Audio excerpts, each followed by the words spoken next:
بسم الله الرحمن الرحيم. يا أيها المزمل قم الليل إلا قليلا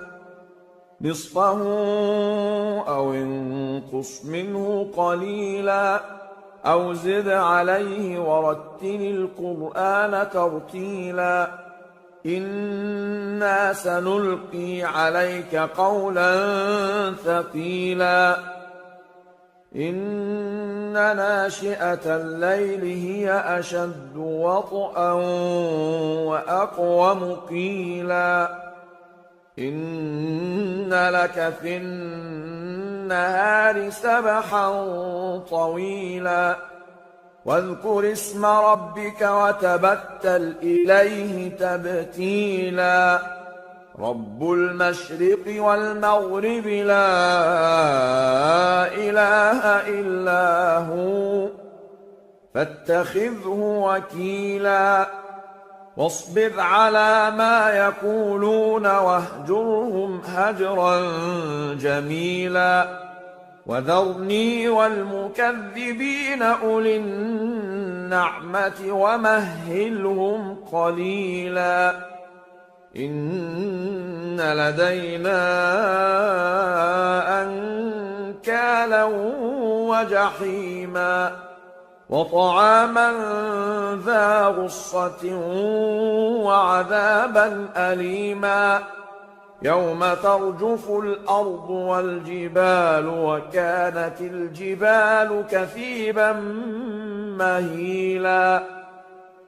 إنا أرسلنا إليكم رسولا شاهدا عليكم كما أرسلنا إلى فرعون رسولا فعصى فرعون الرسول فأخذناه أخذا وبيلا فكيف تتقون إن كفرتم يوما يجعل الولدان شيبا السماء منفطر به كان وعده مفعولا إن هذه تذكرة فمن شاء اتخذ إلى ربه سبيلا إن ربك يعلم أنك تقوم أدنى من ثلثي الليل ونصفه وثلثه وطائفة من الذين معك والله يقدر الليل والنهار علم أن لن تحصوه فتاب عليكم فاقرؤوا ما تيسر من القرآن علم أن سيكون منكم مرضى وآخرون يضربون في الأرض يبتغون من فضل الله وآخرون يقاتلون في سبيل الله فاقرؤوا ما تيسر منه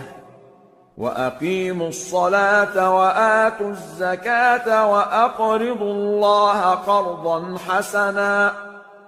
وما تقدموا لأنفسكم من خير تجدوه عند الله هو خيرا وأعظم أجرا واستغفروا الله إن الله غفور رحيم.